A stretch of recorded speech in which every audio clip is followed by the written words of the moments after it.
Kings and queens, welcome back to the channel. I hope you're all doing well. Welcome to a brand new DBD news video. So there's a lot of news to cover today, so let's not waste a lot of time. Before we do, big shout out to our Twitch. Make sure you guys are following. We're live every single weekday from 1 p.m. Eastern Standard Time, and subscribe for some more videos like this. All right, let's jump on into it.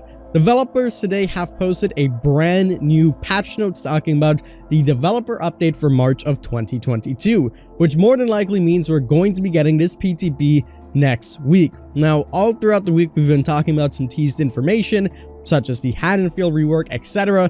And now we finally have the full patch notes to go along with this. So let's start off with this stuff. The first thing that we have on the list is the patching optimization part 2. If you guys recall, in the last PTB, we received this optimization patch that essentially made us re-download the entire game on PC, and after that, everything past that, I should say, just updated the game a lot quicker. Well, we have part 2 of that, this one mainly focusing on console. It's basically going to be making you re-download the game, and long story short, they're making it so that all those fine-tuned updates and things like that won't be in these patches, so you don't have to worry about it, making the patch speed itself 200% faster, which is really awesome. So hopefully this will help with download times and people can jump on into these patches way quicker instead of waiting hours and hours just to play and experience the game while everybody else is goofing off and having fun. The next story we have to talk to you guys about is the Ghostface update changes. So at long last, Ghostface and Legion are finally getting their updates, which is amazing. So let's read what they had to say. In the post, they said that starting off with things, we have a few changes in store for Ghostface. First, we are increasing the duration of Ghostface mark to 60 seconds. This is up from 45. This change gives him a longer window to follow up with a hit after successfully stalking a survivor and makes outlasting the exposed effect harder for survivors. This, all in all, is a pretty solid change. So now, instead of just the 45 seconds to chase a survivor and knock them down with exposed, you now have 60, which I'm not complaining about. They then said, second, marked survivors will no longer be able to reveal Ghostface, while other survivors will be able to reveal him. Running off on your own now becomes more riskier, as you'll have no choice but to evade him while he's undetectable unless you manage to get a lucky stun. So that is pretty huge. This one, I feel like, is going to be a little bit more finicky, considering that the main issue that we've had with Ghostface, or at least I've had with Ghostface, is that there's been times where sometimes I can not even look at him and I'll be behind a wall and I'll kick him out of his power. And sometimes I'm staring directly at the dude and I can't kick him out of his power. So now that you're not able to reveal his power whatsoever while you are, exposed or in the exposed status effect, it's going to be a little bit interesting to see how those chases are going to go, and it definitely does set up a lot of mind game potential, considering you have no red stain or heartbeat, especially if you're doing the hit and run style of things and you manage to expose multiple survivors. It's interesting to see what they're going to do.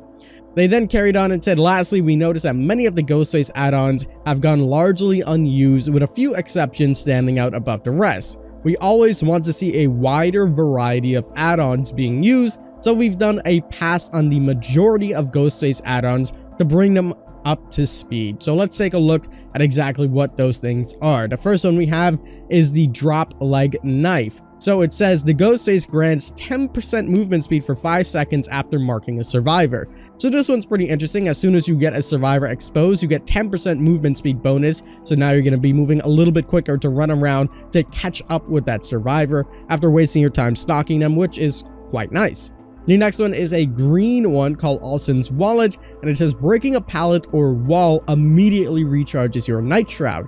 This is really cool too, because there's many situations where your Night Shroud is not completely recharged whatsoever, and this is a nice little way to just say, hey, you know what, I need to get my power back real quickly, let's just break this pallet, or let's go ahead and break this breakable wall. This also works great if you got stunned out of your power, for example. You can now just kick the pallet and regain your power right off the bat and continue stalking a survivor, which is quite nice. So we can expect more add-ons and more of these changes coming out soon. Once the PTB is upon us, we'll be able to take a look at all of these beautiful add-ons and test out the new Ghostface, essentially.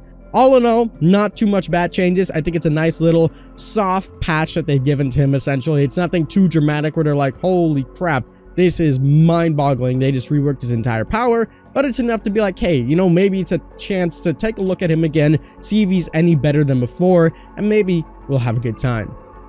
The next part about this is the Legion update.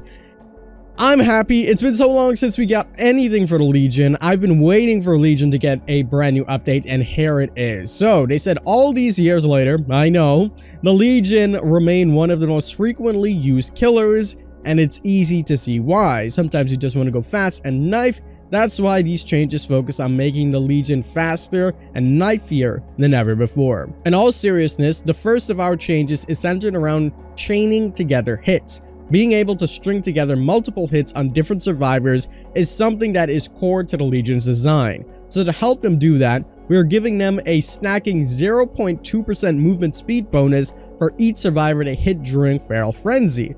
This will make it easier to close the gap as you switch targets. Additionally, a 5th hit will end your frenzy and put any survivor into the dying state, adding a satisfying payoff to chaining hits together. So wow, that's a lot to take in. So first of all, every time you're going to be hitting a survivor, you get a 0.2 movement speed bonus up to 0.8 if you hit 4 survivors, and then the final hit, if you manage to do another frenzy hit on a survivor, it will automatically put them into the dying state. So potentially, if you manage to hit 4 different survivors and then you run back to any one of them that has either mend, or I'm assuming still is mending, and you hit them again, it will put them into the dying state, which makes that power way better than it was before. However, the payoff for this obviously is that you need to get these chain hits together, which we know is a pretty tall task, especially with the way some survivors are grouped up and if they run to pallets, etc. The speed boost is aimed to counter that, so it'll be interesting to see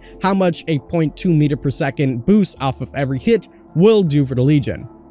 Let's take a look and talk about some of the other changes. They said next, we've lowered the post-Feral Frenzy fatigue duration to 3 seconds. This was 4.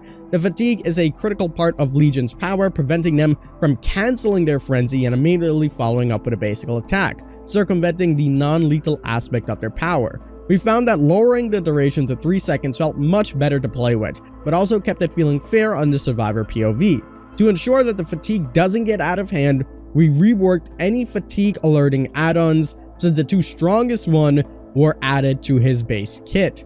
We've also changed Feral Frenzy's recharge to start as soon as it ends rather than after the fatigue, effectively reducing the power's cooldown. So that is pretty nice. You get to use your power a lot more. You don't get penalized essentially for using your power, and the cooldown for it is way shorter than it used to be. As soon as your frenzy is done and you're looking at your arms and you're yelling, you're automatically going to start recharging instead of waiting all the way until it's over, which is quite nice. So 3 seconds at 1 second and changing the way it starts is not too bad.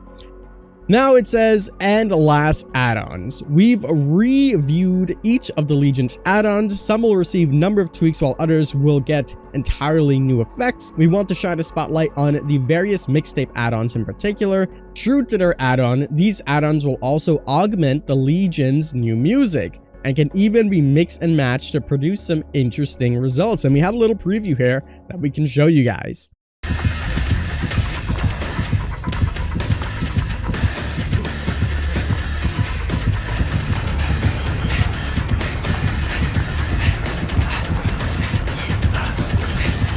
So that is really awesome. You can mix and match these mixtapes to have different chase musics every single time. I really hope that the killer has a way of hearing these things too, kind of like the Baba Yaga, and when you're in the chase music, it's different for you as well. So hopefully that happens, because that is a pretty damn cool feature for the Legion. Moving on forward, we have a rework to Hemorrhage. This one caught me a little bit off guard, but here we are. It says Hemorrhage has long been one of the lesser desired status effects for killers, at least. Currently, Hemorrhage increases the frequency of blood pools, making it easier to track survivors. This effect ends up not being very useful in most cases, as survivors will either be leaving scratch marks while sprinting, or the blood pools will already be close together if they're walking. With this in mind, we've come up with a new version of Hemorrhage. Whenever you are not healing, Hemorrhage will cause your bleeding progress to regress at a rate of 7% per second. This new version rewards the killer for interrupting a survivor healing and has the potential to waste medkit charges. This change will affect all perks and add-ons, that currently apply to it. So wow, that's a big one. If you are now running Hemorrhage, as you can, hear, if you interrupt a survivor from healing, if they have any progress on their healing bar whatsoever, so people that 99% dead hard, people that, wait to just charge up everything and then use a septic agent or whatever the case may be, their healing progress will slowly go down. And if you run into a chase, or if you, naturally just catch somebody while they're healing, this works out quite well. Now, obviously, this doesn't stop things like Circle of Healing, because people are just going to commit to heals, and it doesn't stop really good medkits if you're not finding anybody. But in a regular, just bland match, when someone's just healing themselves, or, they're healing somebody else and you manage to interrupt them, you now know that that person no longer has D-Strike if they were just off the hook and they were healing, or if you're doing a hit and run strategy, they won't be able to heal and you can easily get them. So that is quite interesting, and the 7% per second will be an interesting concept to see in the game. Hopefully, Hemorrhage now gets some more playtime. I can see some cool builds to this one. It'll be quite interesting. Moving on, they said that they have updated difficulty ratings. Now, this is an interesting one because I never really understood what the difficulty ratings mean. At first, I thought it was how hard it was to get their achievements, and then everyone was saying it's how easy or hard it is to play as that character. And, people don't really pay too much attention to these difficulty ratings, so it's interesting to see. Anyways, let's take a look at it. They said in the info tab for each killer and survivor, we'll find a difficulty rating that tells you how easy or hard it is to play. Well, now we know. These ratings are intended to help newer players decide which killer to play first and which they should consider holding for when they are more comfortable with the game. To make these ratings more useful, we've created new guidelines for how we rank them. We reviewed each killer and given them 1 to 5 score, with 1 being the easiest, in the following categories: mechanical skill, strategic skill, and uniqueness. The scores are total up to determine the difficulty of the killer. The nurse, for example, requires a lot of mechanical skill, a good bit of strategy, and plays completely different from other killers, landing her safely in the new very hard difficulty. To avoid confusion, we've removed difficulty ratings from survivors. This is because all survivors are functionality identical and only perks setting them apart. Since perks are shared across survivors and aren't factored into difficulty for killers, we made the decision to remove them entirely. So that's interesting. The newer players have something to look forward to. Now, when they click on the killer and they're like, okay, is this killer easy to play? Is this killer hard to play? They'll now have a better idea and understanding on which killers are really hard to play and which killers are pretty easy to play. So we'll have to wait and see. So now we'll know which killers have some of the most skill to play. The next thing they spoke about is the Haddonfield update, and obviously we spoke about this in a previous video showing you guys some of these images. I'll quickly flash all the images on screen for you guys now while we talk about what they said. It says it's become a tradition for each dev update to be followed by Haddonfield Rework when this tradition is coming to an end because we saved the best for last. Yes, that perk pun.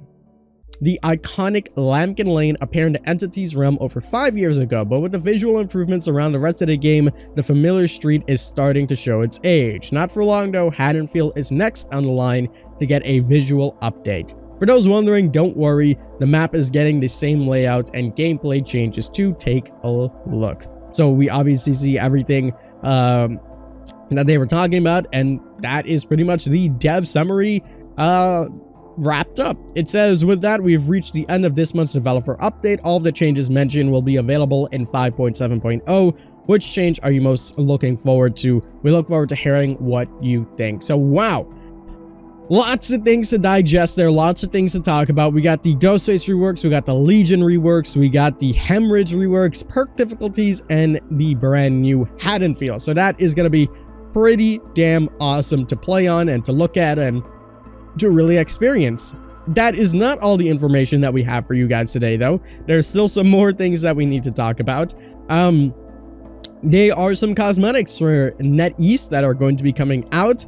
Now these aren't coming out to the core game, at least for now, but we know there's always crossovers. Let's take a look at DBD Mobile when they got all of the ice skins essentially to come into the main game. So you probably can expect this way in the future, but we'll have to see. Shout out to my main man Myers. He was able to put all of these renders together for us. So what you are seeing on screen are some really flashy, awesome cosmetics, and I'm pretty happy about them. We see some Fang, Nia, Ace, and Dwight cosmetics, which look absolutely beautiful. I must say, like, these are some of the coolest cosmetics I've ever seen. And then we have some cosmetics for Felix and Yui. Again, beautiful cosmetics. I really enjoy them. And then we have some for the Trapper and some for the Oni. They're just looking pretty damn fierce and really awesome. And then we have one for the Hag. We have one for the Clown, which looks amazing. And we have one for the Plague. All in all, some beautiful cosmetics. And I'm really happy to see them coming into the NetEase version of DBD Mobile. So this is cool. And hopefully on Core, we get to have some of these. And, you know, I think it will be pretty cool if there's like a little bundle if you downloaded DBD Mobile and you connected your account somehow and you got these cosmetics there. I think that would be, quite frankly, really cool. Hopefully one day in the future we will be getting these for the core game. Not to mention all these cosmetics also have a custom animation with them. So it's assuming that when you buy these or when you're waiting in lobby, you'll be seeing these custom animations. So they've definitely put their best foot forward with the cosmetics. Again, the art team always does well, whether it's on core or whether it's on DBD Mobile. This is amazing. You know, having a brand new animation when buying a cosmetic really gives that feel of, hey, you know what, you're getting your money's worth here. And they've been really ramping it up with some of these cosmetics, with the new ones giving you different power symbols such as Sadako, etc. So I'm pretty happy about that. So pretty cool stuff, to say the least, and hopefully we get it on PC soon. Moving on forward with news, yes, we got some more. DBD posted 3 hours ago, spring cleaning time. It says play Dead by Daylight between March 28th and April 7th to earn some rewards. So this is pretty cool. And they said during March 28th at 2 p.m. Eastern Standard Time, which is basically today, and April 7th until 2 p.m. Eastern Standard Time, if you already have the game open, you need to restart, obviously. Boosted first match of the day, you get an XP bonus. So it says stock up on those iridescent shards and increase first match day bonus.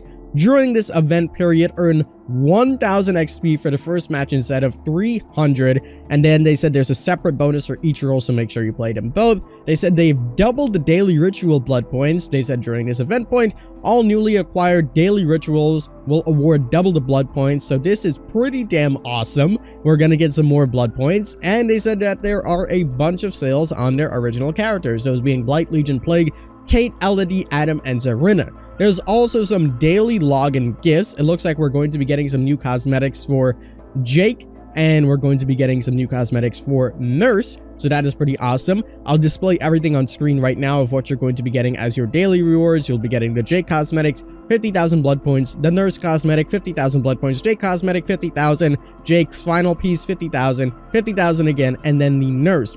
They said this is going to be the Reclusive Jake and the Bad News Nurse outfits will be temporarily unavailable in the store while available to the login rewards to prevent players from accidentally purchasing them while they are giving it out for free. So that is cool, you know, more incentive to continue logging into Dead by Daylight. A lot of people are speculating that this might have to do with the decrease in the player base that's currently going on, and it might as well be, but you know what? I'll take the free rewards nonetheless, even if that means just signing in for a day, as I do that anyways. As for the player base itself, that is a topic for another video. Moving on forward, we also have some matchmaking tests that Dead by Daylight are going to be doing. And matchmaking is pretty crazy, as you know, sometimes you get into these beautiful games and you're like, woohoo, sometimes you get into these god-awful games. There's been, again, a lot of talk that matchmaking is a thing that is currently slowly making Dead by Daylight lose its player count, and, I agree with a lot of these statements. So it's interesting to see that they're still testing it and, what they're going to be doing. Basically, they said that they've launched a new matchmaking system last year and they received a lot of feedback and suggestions for improvement. Some of you have asked for fairer matches, even if that means waiting longer, while some of you guys asked for faster queue times above all the rest. This makes sense since region time and role and ratings all affect matchmaking, etc. So they said they are going to be doing some matchmaking experiments on the 28th to the 7th, which is also probably why we have these daily login rewards, because they want to entice people to come back so they can test out some of these matchmaking changes. They said that these experiments will last 24 hours and feature some of the tweaks, and the test will begin at 11 a.m. So then they said, what are they going to be changing? They said that's a mystery, so we'll have to wait and see. And they said, how can I help? And it basically says, let us know how your matches feel every single day. And, you can go ahead and talk about it in the forums, etc. So it'll be interesting these next couple of days to see what kind of matches we're getting. I know recently, and I'm not sure if any of you guys experienced this as well, but when I was playing DBD, I was getting absolutely stumped, and I said that they're probably messing with something in matchmaking. I was getting matches where gens were flying and popping and going crazy, and I didn't even get a chance to move. Games were done in 2 minutes. Then the next match, I was getting survivors that didn't even know how to run loops properly. So I don't know what was going on, or if my MMR was just fluctuating all crazy, but I had a feeling they were testing MMR, and sure enough, here they are testing some MMR stuff.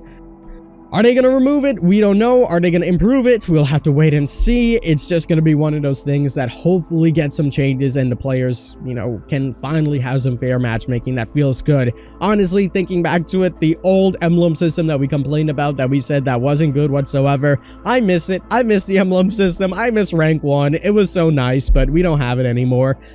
So hopefully they are able to patch this up and make this a lot better. If they don't, I'll be very, very sad. I don't know what's going to happen, considering I expected a lot from MMR, and going forward after they said they were going to make some changes, I still expected a lot from MMR, and I've been disappointed every single time. So we have to wait and see. I'm not getting my hopes up for this one. I don't know how it's going to go. I wish them the best of luck, and hopefully it does go well, but my expectations are going to be very, very low, so I don't get disappointed yet again. Anyways, that is pretty much all of the information that we have for you guys today. A bit of a longer video, but quite a lot of information, so I hope you guys did enjoy. If you did, please consider leaving a like down below and subscribe to the channel. A lot of people think they're subscribed to the channel, and YouTube just recommends my videos, so please double check to make sure you are subscribed, as it does help quite a lot. And don't forget to come on over to our Twitch channel. You have access to our Discord and our streams. It is a lot of fun. It's a nice small base community. I'm trying to build it up again. We have some crazy cool things happening. This Thursday we're having a 12-hour huge celebration, so please come on out. Anyways, that is going to do it for me. I really hope you guys have a fantastic day and you're excited for some of these changes as well. As always, I'm the king. I tip my crown to you guys, and we'll see you in the fog. Take care.